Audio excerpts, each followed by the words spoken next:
Buenos días, gracias, muchas gracias por la invitación y realmente es un placer estar esta mañana con todos ustedes. La idea de esta primera exposición es tocar rápidamente como un recordatorio de qué es la leptospirosis, su importancia desde el punto de vista epidemiológico, los distintos tipos de diagnósticos en los cuales podemos pensar como veterinarios cuando tenemos un caso sospechoso, y ver qué es lo que podemos hacer y tener en cuenta para que después los distintos disertantes ahonden en distintos puntos que hoy yo voy a tocar en esta primera presentación. Por empezar, como un rápido recordatorio, pensemos que es una enfermedad infectocontagiosa producida por una bacteria del género Leptospira, pero que aparte lo importante de esto es que afecta absolutamente a todas las especies animales, domésticas y a muchas silvestres, siendo algunos portadores habituales y en otros siendo portadores que producen sintomatología. Por lo tanto, no solamente lo vamos a ver que los problemas van a estar en los bovinos, sino en todas las especies domésticas de producción vamos a tener problemas con leptospirosis. Y algo importante, y que aquí tenemos un centro muy importante de zoonosis en la ciudad de Azul, es que realmente es una de las zoonosis más importantes que tenemos en el país y mundialmente, y que está en franco ascenso. O sea que la mitad, todos los casos del año pasado ya están reportados este año a mitad de año, en cuanto al número, por el Ministerio de Salud Pública, en cuanto al número de casos humanos. O sea que realmente está aumentando mucho la leptospirosis desde el punto de vista como zoonosis. Esto es simplemente rápidamente para que sepan que así como nosotros vimos en los libros que Leptospira interrogans era las patógenas, hoy en día van a encontrar, y a veces uno se hace un poco de lío, distintos tipos de leptospiras y se agrupan unas en patógenas, que son todas estas, donde vemos que interrogans pasa a ser una de ellas, pero no todas, hay un montón. Está Borpeterseni, donde está Harshobovis, está Kirchneri, donde está Gripotifosa, otras que son no patógenas y unas que llamamos intermedias. Las intermedias son patógenas, producen casos clínicos en los animales, pero no se pueden reproducir experimentalmente. Por eso las llamamos intermedias, porque aún no tenemos claro cuál es el papel de estas leptospiras. La leptospira tiene muchos factores de virulencia, pero entre ellos vamos a marcar unos muy sencillos, para no entrar con nombres de enzimas, ni algo muy sencillo. ¿Cuáles son las armas en las cuales producen esa patogenia? Las armas son su forma, la forma espiralada que tiene es algo que lo beneficia en cuanto a la penetración de la bacteria a través de las mucosas y la piel. Son aeróbicas, son muy móviles, y esto también hace que puedan entrar perfectamente a través entre célula y célula, no son intracelulares, son muy flexibles y tienen flagelos axiales.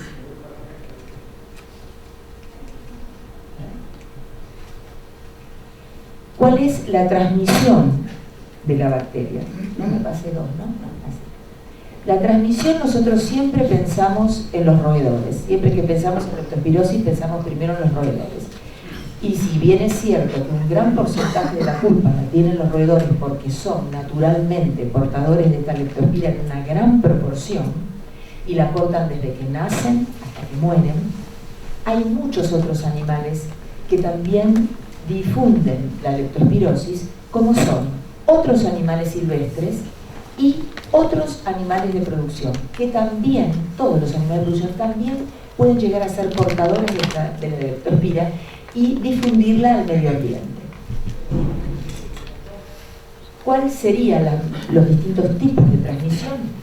Bueno, tenemos la transmisión entre animales de la misma explotación, puede ser en forma congénita o a través de portadores. La relación roedores-animales domésticos es muy importante y se ve sobre todo mucho esto en los tangos. La transmisión entre animales domésticos, roedores y agua. El agua es el vehículo para la leptospira. O sea que el agua es muy importante y la humedad también.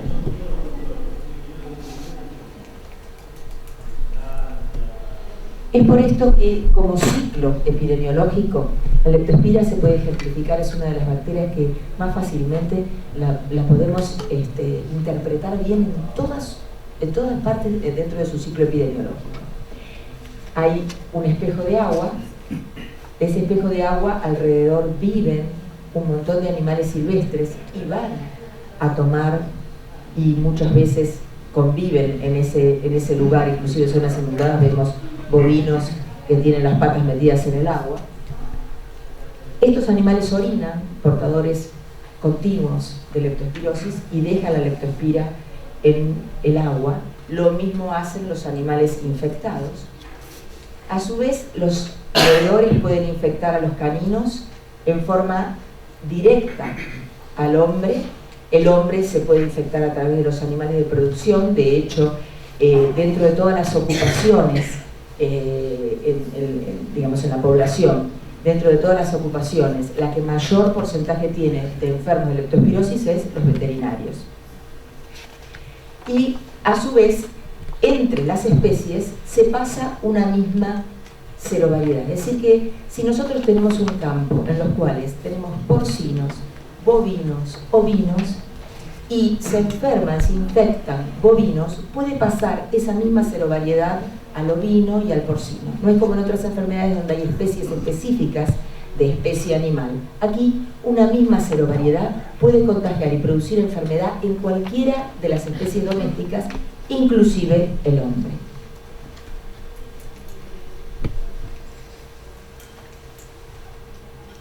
Bueno, aquí vemos que cuando nosotros pensamos en leptospirosis, lo primero que se nos viene a la cabeza es aborto.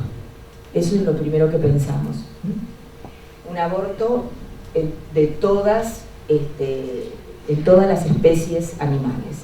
Acá tenemos en equinos, en porcinos, en bovinos. El aborto se describe como un aborto terminal con un feto autolítico. Sin embargo, ya vamos a ver que no siempre es autolítico. Nos podemos encontrar con un aborto con un ternero que está relativamente en buen estado. Y también no nos debemos quedar con la idea de que el aborto va a ser terminal y ahí terminó la sospecha de leptospirosis. Puede haber repetición, puede haber muerte embrionaria, o sea que en el caso de leptospirosis no nos encasillemos solamente en terminal. Inclusive puede haber muerte de terneros de recría, como ya más adelante les voy a mostrar.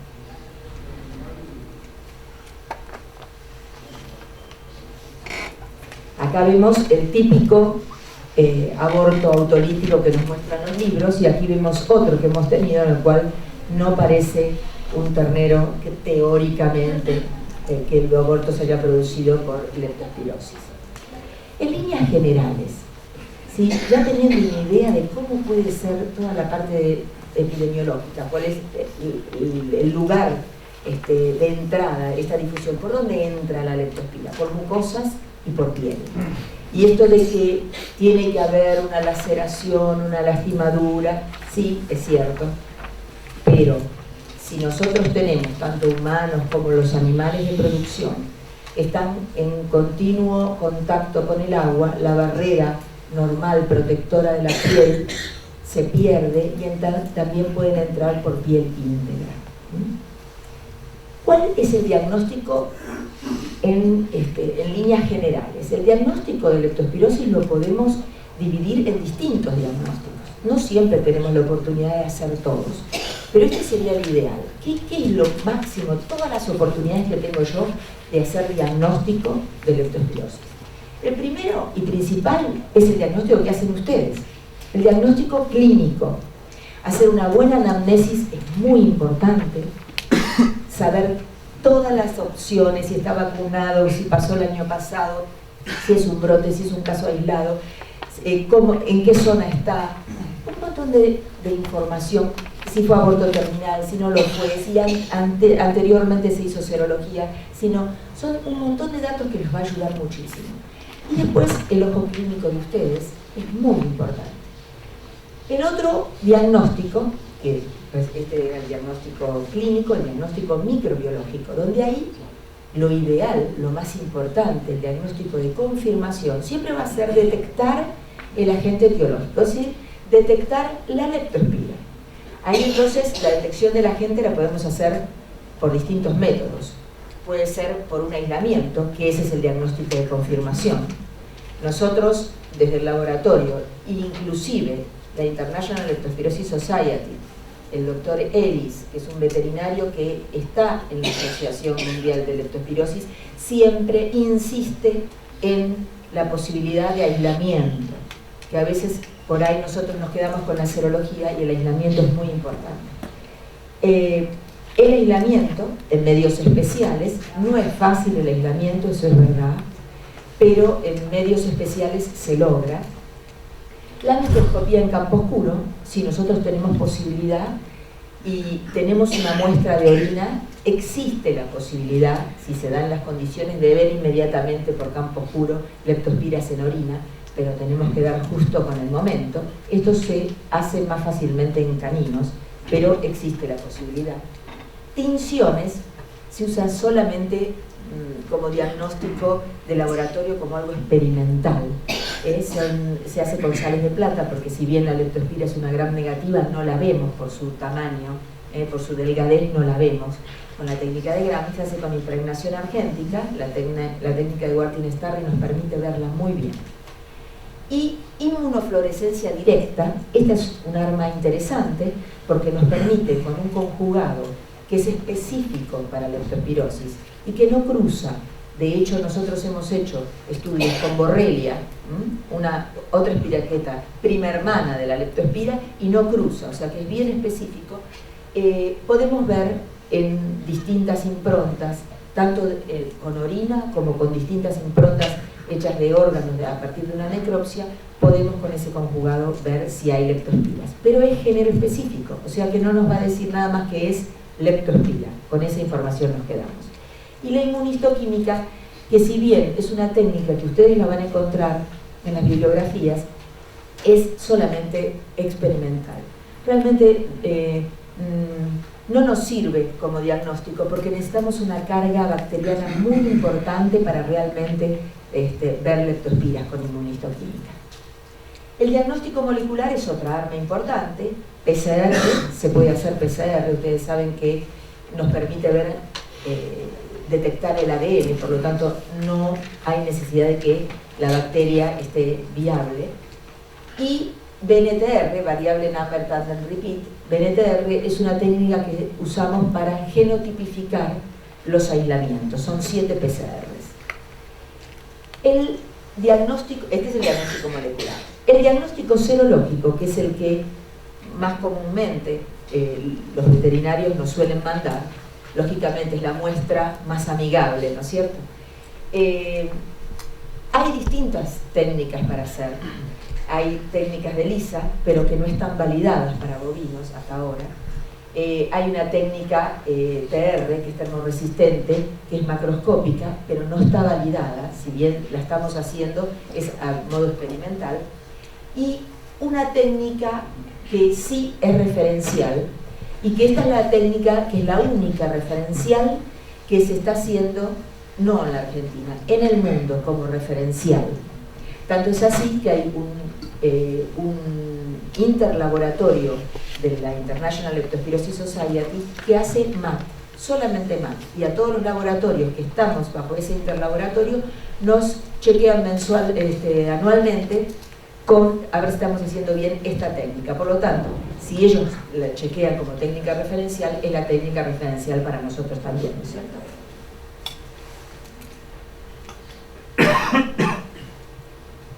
A ver. Ahora sí. Con respecto a lo primero que vimos, diagnósticos clínicos, el primer diagnóstico clínico. Los síntomas que vamos a encontrar muchos más que estos, pero vemos que los abortos, la mortandad perinatal, los fetos autolíticos, la retención placentaria, la infertilidad, muerte embrionaria, ictericia, sobre todo en terneros, mastitis y agalactia es, mejor dicho, la sintomatología que nos hace pensar en leptospirosis. Ahora sí.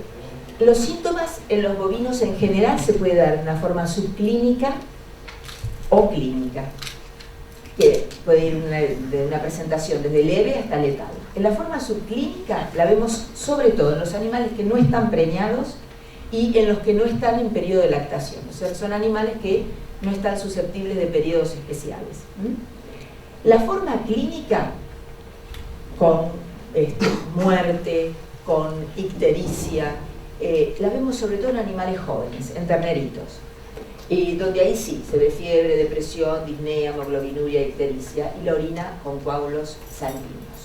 Y el aborto se da en los últimos estadios de la gestación, dijimos terminal, pero hay serovariedades, que es la serovariedad Harshot, que puede llegar a dar abortos en distintos estadios de la gestación, incluso presencia de mortalidad embrionaria. En nuestro país, hasta este momento, las serovariedades aisladas en bovinos, ustedes van a ver a lo largo de la charla, que son pomona, icteromorrágica y canícola. Esas son las 3 aisladas en nuestro país.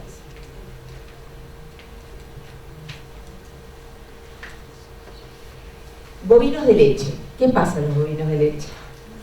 La transmisión puede ser por roedores, suele haber muchos roedores alrededor de un tambo, y bovino a bovino. Hay una importante pérdida en la caída de leche que hace que no retorne, luego que se trata y se sale del problema, suele no quedar en el mismo nivel de producción. Las ubres están blandas, secreción de efecto calostral con alto contenido celular, flóculos y coágulos sanguíneos. Se la considera una enfermedad por mal manejo, esto es por falta de higiene. Dentro de las enfermedades que consideramos por mal manejo estaría esta. A ver si me acerco. Ahora sí. Sí, gracias. ¿Cuáles serían los casos que les puedo contar de los casos más o menos interesantes y algunos, todos ellos publicados, que estuvo pasando en nuestro país? Por ejemplo, hay una publicación de Rojas y colaboradores, en los cuales, dentro de los problemas y las pérdidas productivas en los bovinos, el 79% fue por fetos abortados, el 1,7% fue por prematuros, el 16% por natimortos y el 2,6% por pérdidas neonatales. Ahora, ¿cuáles fueron las principales causas de esta problemática? Fíjense, las principales causas fueron las bacterianas, y dentro de esas bacterianas la más frecuente fue Leptospira, seguida por Brucella abortus y Campylobacter. Otro trabajo interesante es uno que hicimos con la doctora Graciela Draghi de Quinta Mercedes Corrientes, en el cual encontramos en un brote muy importante de la provincia de Corrientes, que sobre un lote de 1.400 animales, de terneros de recría, eran ya animales grandes, se produjo la muerte de 100 terneros en el transcurso de una semana, y se aisló Leptospira interrogans serovar pomona. Esto hizo que todos tuviéramos que pensar que en los animales que tienen ya determinado peso también puede producir muerte, algo que no lo teníamos en mente, no era común. La muerte siempre estaba encasillada en los terneritos chicos. En la provincia de Buenos Aires también hubo una mortandad de 53 terneros en un corral de engorde, de un total de 1.040 animales. ¿Y qué es lo que se aisló? Serovar pomona también.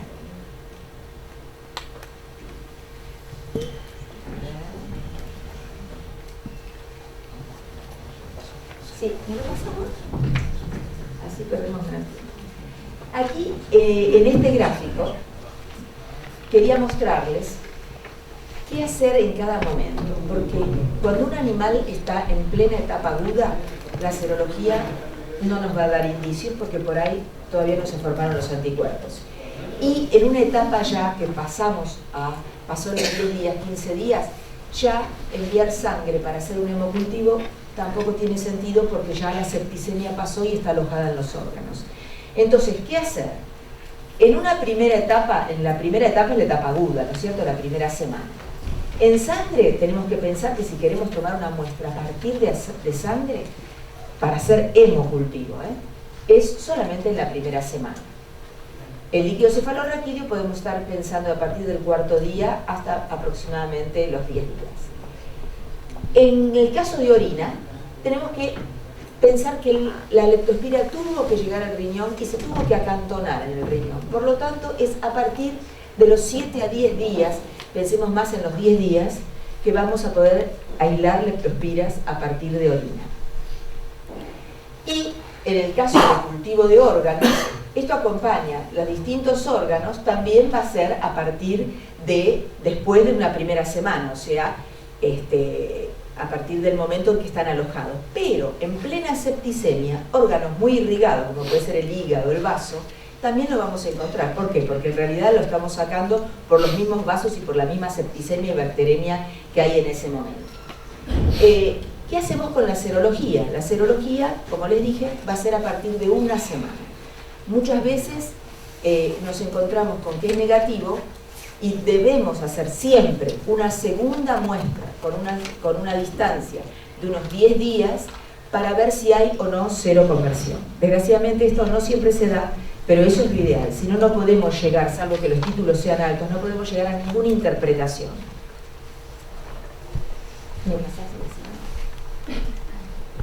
¿Qué podemos hacer en el laboratorio? Bueno, acá vemos que podemos hacer inmunofluorescencia, podemos hacer cultivo, podemos hacer técnicas de PCR, y acá vemos que se va a tomar muestras para hacer justamente la impronta, acá vemos el riñón, el trocito de riñón, y poder hacer la inmunofluorescencia. La siguiente, por favor. Si tenemos suerte, ¿qué vamos a lograr? Que en los medios especiales, un aislamiento. Suerte y momento exacto y toma de la muestra en buenas condiciones. Estos dos anillitos que ven acá es el acantonamiento de leptospiras. Esto es un aislamiento donde se ven que todas las leptospiras se acantonaron en esos dos anillitos. Porque una de las características que tiene, y también factor de virulencia de la leptospira, es justamente que tiene la capacidad de formar biofilm. Y lo demuestra en un medio artificial haciendo los anillitos. La próxima. ¿Cómo veríamos una inmunofluorescencia? Esta es una inmunofluorescencia positiva, donde no nos pasa como la inmunistoquímica, que tendríamos que tener un montón de leptospiras para poder verlas. No, acá con que haya 2 o 3 leptospiras las vemos. Por eso es útil la técnica. Lo que tenemos que identificar es la morfología de la leptospira. La siguiente. ¿Qué resultados tuvimos de inmunofluorescencia? Y vemos que en bovinos, específicamente, sobre 637 muestras que nos llegaron de distintos tipos de diagnósticos sospechosos, el 28% fue positivo. 28.78 fue positivo. Eran sospechas. Pero si nosotros tenemos casos clínicos, nos va a dar positivo. Sí. Aquí vemos, en cuanto a lesiones, un riñón con el puntillado hemorrágico, la otra, y un hígado mostrando las hemorragias, porque algo que hay que decir es que la lesión básica de la leptospira es una vasculitis, afecta a los endotelios y produce una vasculitis. Y ahora después vamos a ver la próxima, por favor. ¿Por qué produce el aborto? El aborto lo produce por un montón de cosas, es multifactorial, y entre ellas vamos a encontrar, aquí vemos la leptospira, un animal experimentalmente inoculado y un edema en una arteria placentaria. ¿Qué produce? Produce coagulación intravascular, pignosis y ruptura de la membrana a nivel de microscopía electrónica, se ve en las células endoteliales, produce biofilm, produce engrosamiento de la membrana basal de los vasos endoteliales placentarios, produce una superproducción de la enzima INOS, la cual hace como un feedback, produce mayor inflamación. Hay una concentración, ahora vamos a ver algunas a mayor aumento, hay una concentración de células de la inflamación, una adhesión a los vasos endoteliales placentarios, una ruptura de la membrana basal y un depósito de proteínas en los vasos endoteliales placentarios y una gran expresión del complemento 3. Pásame la próxima, por favor. Aquí vemos a mayor aumento. Esto es una placenta, un vaso placentario, y acá están señalados con la técnica que les dije de sales de plata o Arkin-Starry, las en plena circulación del vaso endotelial, las leptospiras. Las siguientes. Aquí vemos un vaso endotelial placentario con degeneración hialina y un gran edema. ¿Sí? Y aquí, esto es un órgano en el cual vemos una gran concentración de células inflamatorias, que es algo que se retroalimenta y ayuda a todo este cuadro y esta lesión que se produce a nivel del endotelio vascular. ¿Sí? Esto sería todo lo que sucede a nivel clínico, todos los distintos métodos directos que tenemos para poder llegar a pensar, a sospechar un diagnóstico presuntivo de que es leptospirosis. Y lo puedo llegar a confirmar con distintas técnicas, como vimos, que es el aislamiento, la fluorescencia, el diagnóstico serológico con seroconversión. De eso quiero decirles dos palabras. Justamente, la serología es una metodología indirecta que a mí me permite hacer, con el test de microaglutinación, hacer una confirmación de cualquier otra técnica que yo podría haber utilizado de tamizaje. O sea que si yo realizo una técnica de tamizaje, lo único que me va a permitir es decir, estos son positivos, estos son negativos, pero tengo que caer, indefectiblemente, en la técnica de microaglutinación MAP, que es la que nos va a decir que, la siguiente por favor, que Serovar es el que está actuando.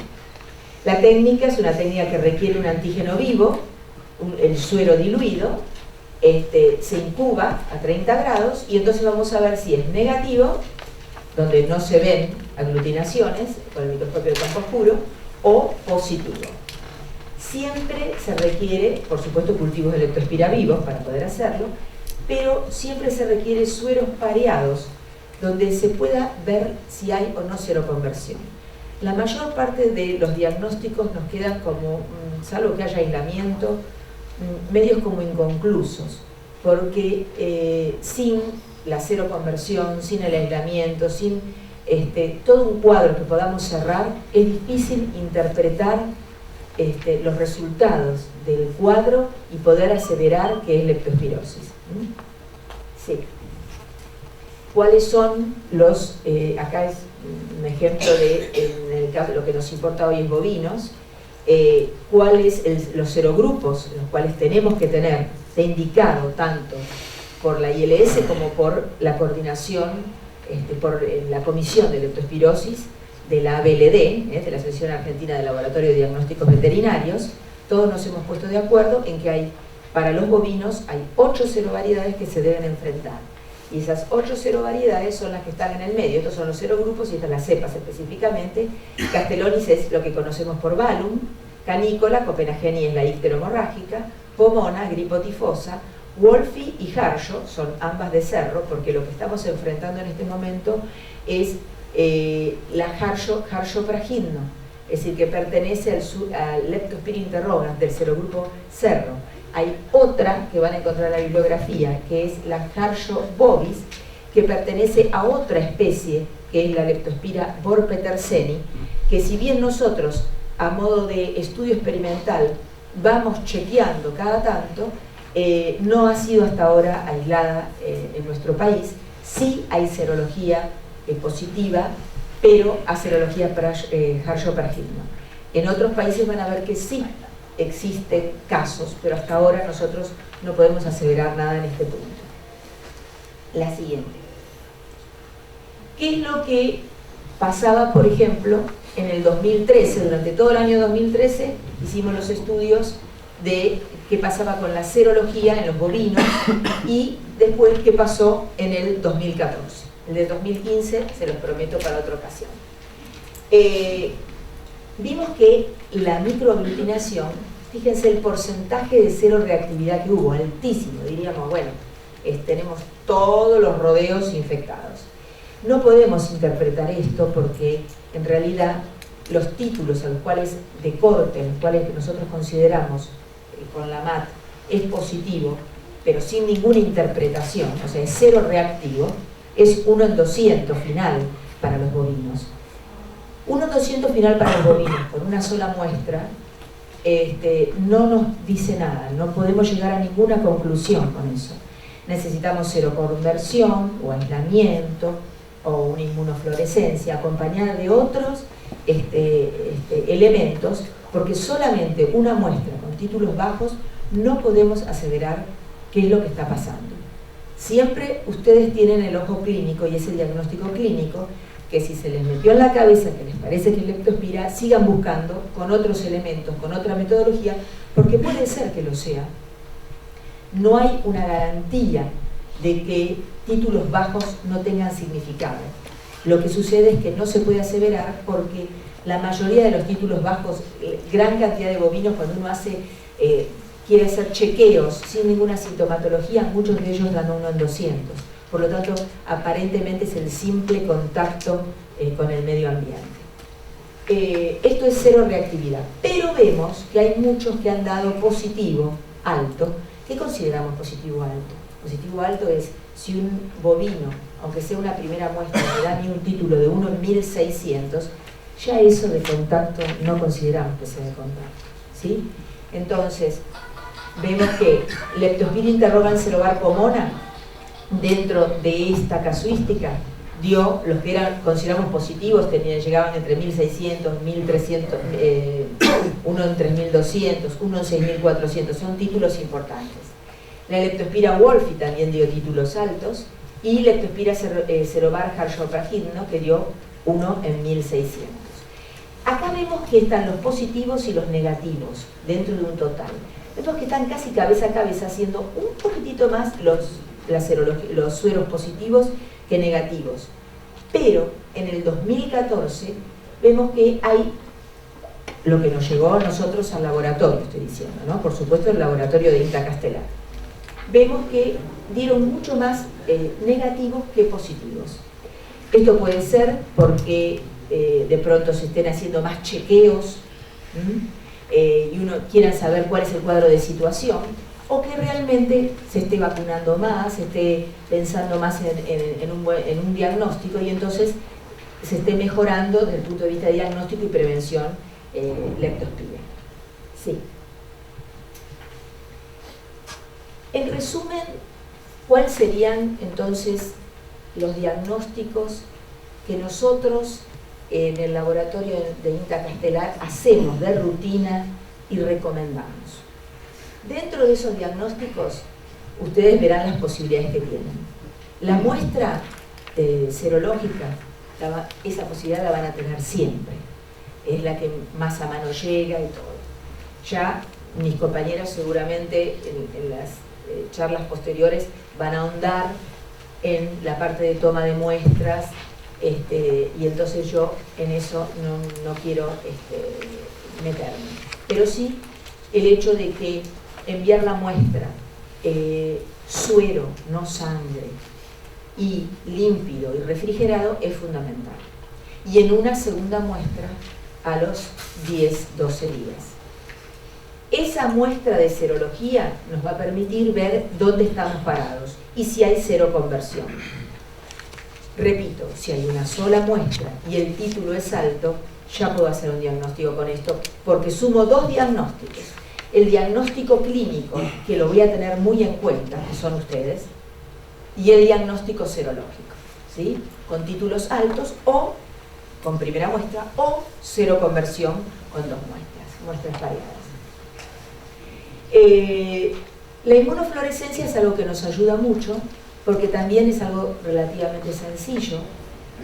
Si uno tiene el conjugado, lo hace. No se necesita, lo único que se necesita costoso es un microscopio de inmunofluorescencia, por supuesto. Pero teniendo esto, que a lo mejor lo tengo porque hago Campylobacter o no sé, por otro motivo, es un arma interesante para tener en el laboratorio. Por el otro lado, si ustedes no tienen la posibilidad de poder hacer ustedes la inmunofluorescencia, lo pueden enviar a laboratorios que tengan esa capacidad. Y eso pueden enviarlo de dos maneras. O envían el órgano, un trocito de órgano del animal que necropsian. Depende de las distancias, lo van a mandar refrigerado o congelado, y entonces cuando se llega al laboratorio se hace la impronta. O si no, ustedes hacen la impronta en un porta y lo envían en una cajita por encomienda. Los envíos pueden ser de lo más insólitos. Nosotros recibimos desde cajitas de cartón hasta una vez nos enviaron portas envueltos en pañales. Todo es válido, la cuestión es que lleguen los portas en buen estado. Lo único que hace falta es que no solamente, si lo van a mandar el porta, no solamente que hagan la impronta, sino que lo fijen.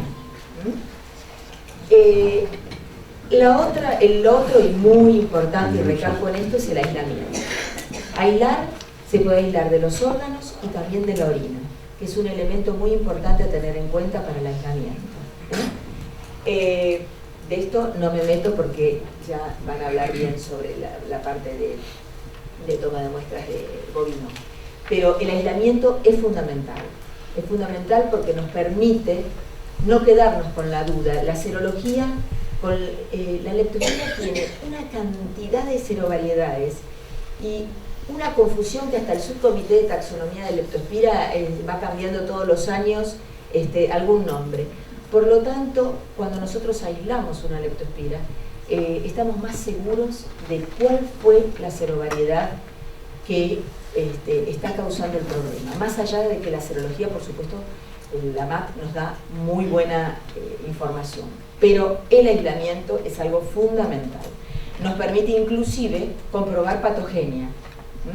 Ustedes, si logran aislar, se puede llegar a reproducir la enfermedad y comprobar, o sea, que cumplan los famosos postulados de Koch que estudiamos en la facultad, comprobar que produce la patogenia típica de leptospirosis en el animal de experimentación. El otro es el múltiple locus variable Lambert repeat, que les dije que nos sirve sobre todo para genotipificar, es decir, poner nombre y apellido a la leptospira que aislamos. Son 7 PCRs y ahí se identifica con un programa según la ubicación de las bandas, se identifica qué genotipo es el que está dando el problema. Y para terminar, a modo muy rápido, la prevención o control de la enfermedad siempre va a estar de la mano de un buen diagnóstico, de pensar en leptospirosis. Y creo que, a como se dan las condiciones en el mundo y en nuestro país, cada vez tenemos que pensar más en leptospirosis. Y como medidas de control, el veterinario tiene mucho que ver. Hay que tener en cuenta mucho las medidas higienosanitarias esenciales para el control de la leptospirosis, limpiar y desinfectar los corrales, la educación y difusión, que es muy importante. El veterinario tiene una función importantísima porque la mayor parte de los casos humanos que se reportan, hubo un veterinario que pensó primero y por eso fue a parar la persona a hacer la consulta al médico. Tenemos una gran responsabilidad al respecto. La protección individual de los trabajadores. Aquí tenemos que decir que les dije hoy que los veterinarios son la población con más alto porcentaje de enfermedad de leptospirosis y les sigue la gente de los frigoríficos. Utilizar fosas en lugar de canales de estiércol, buen drenaje o relleno de terrenos, control de los hospedadores de mantenimiento silvestres y control de hospedadores domésticos, realización de estudios epidemiológicos para tener una noción de la prevalencia, esto es hacer una MAT y ver dónde estoy parado, hacer un cuadro de situación, y la vacunación de las especies susceptibles. Eso nos va a permitir realmente primero saber dónde estamos parados y después tener las armas como para poder diagnosticar y controlar. Bueno, muchas gracias.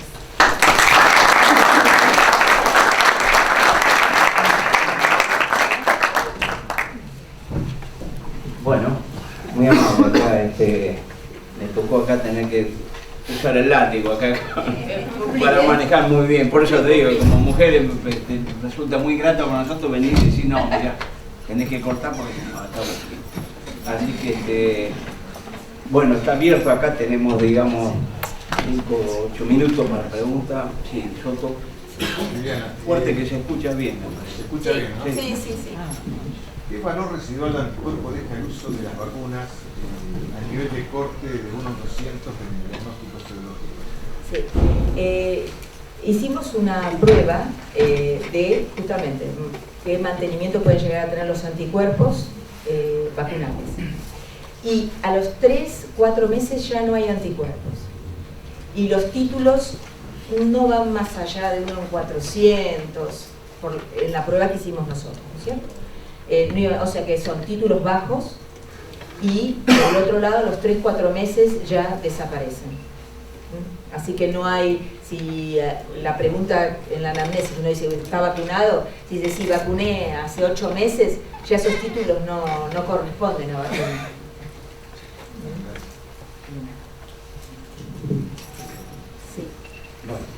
Sí, doctora, quería preguntarle, en ese slide que mostró, describiendo los casos clínicos esos dramáticos con alta mortalidad en Buenos Aires y Corrientes, sí. Abajo decía, se discontinuó la vacunación. Sí. ¿Qué comentario puede Sí, ese es un comentario, suerte que me lo preguntaste porque yo con el tiempo no lo dije, suelo hacer ese comentario. Se discontinuó la vacunación es porque cuando se les preguntó a los productores, sobre todo el caso de que se le murieron los 100 terneros, y que significó un gasto altísimo para la persona, no solamente para el productor, no solamente por la muerte y la llegada a la pérdida de esos 100 animales, sino porque aparte tuvo que dar antibiótico a todo el rodeo. Entonces, cuando se le preguntó por qué con poco dinero hubiera vacunado y hubiera evitado esto y todo lo que había gastado, ¿por qué no había vacunado? Y dijo, discontinué la vacuna porque como no pasaba nada, o sea, muchas veces se vacuna una vez, se vacuna 2, y después un año se dejó vacunar, y como no pasó nada, no se vacuna más. Y pasan años, y por ahí tienen la suerte de que no hay ningún brote, pasan 3 años, y esa es la cosa, que de pronto la pérdida que se puede producir por discontinuar la vacunación. De hecho, en esos lugares donde debe vacunarse porque son lugares de alto riesgo, Corrientes, evidentemente, claro, ahí es muy común. Eso fue lo que pasó. Inclusive la relación de lo que perdió esta persona, bueno, ya no se lo olvida más, porque era la proporción era haber gastado 4 o 5 mil pesos, suponte, en aquel momento, por vacunación, y de repente gastó miles y miles con la pérdida y con la antibioticoterapia todo el resto del rodeo. Es por eso. Bien, acá. Sí. Sí. Hablaste del agua como Sí. importante. ¿Tiene que ser agua estancada o agua también corriente, de ríos, de arroyos? No. Eso una. Y la otra con respecto a corrientes, Sí. quería saber si esos casos tiene otro nombre, en corriente le dan otro nombre a la enfermedad. No, leptospirosis. No, el nombre tipo guaraní que te dice. No, es leptospirosis. Y lo otro, Y lo del agua, justamente en aguas estancadas, si están muy estancadas así, hay menos posibilidad que haya leptospiria. Porque las otras bacterias le ganan. Es una bacteria lábil, entonces le ganan. La contaminación hace que no sobreviva. En arroyos se da mucho, y en ríos nosotros tenemos aislamientos de icterohemorrágica en el río Reconquista, que es un río en el conurbano bonaerense. Hay aislamientos en la ciudad de Rosario también, y hay distintos aislamientos en medios de agua que no solamente corre el riesgo el animal, sino el humano, dado que van a pescar, están descalzos, Hubo casos muy interesantes también en Goya, me acuerdo hace como 3 años, con muertes de pescadores en las costas de la provincia. O sea que el agua es el vehículo, y sea río, sea arroyo, pueden estar perfectamente. Lo que sí una vez estudiamos es que hay más posibilidad que esté a menos profundidad y más cerca de la costa que si es un río importante como el Río de la Plata, en el medio y en la profundidad. Sí. Última pregunta.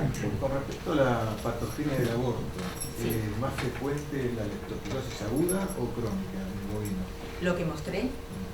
No, lo que está probado es que es más común lo agudo, con una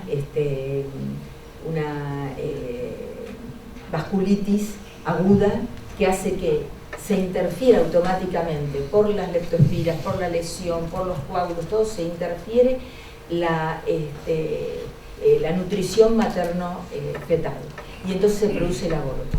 Pero como hay muchos casos de mortandad embrionaria donde ya ahí se produce no solamente por estas causas, sino por otras causas que todavía no están estudiadas exactamente por qué. Cuando es muerte embrionaria ya no se da esa, ya que no se puede probar, digamos, ¿no? Pero la parte aguda se da cuando es el aborto terminal. Y muy probablemente toda la parte crónica, un animal que ya tiene leptospirosis y tiene un cuadro crónico y puede llegar a ser reservorio, es cuando se da la parte de muerte embrionaria, repetición. Está como separado. Cuando es algo reciente y agudo se da sobre todo el aborto grande. Cuando es algo crónico está más asociado a la mortandad embrionaria y a la repetición. Gracias. Bueno, muchas gracias, Viviana. Vamos a pasar.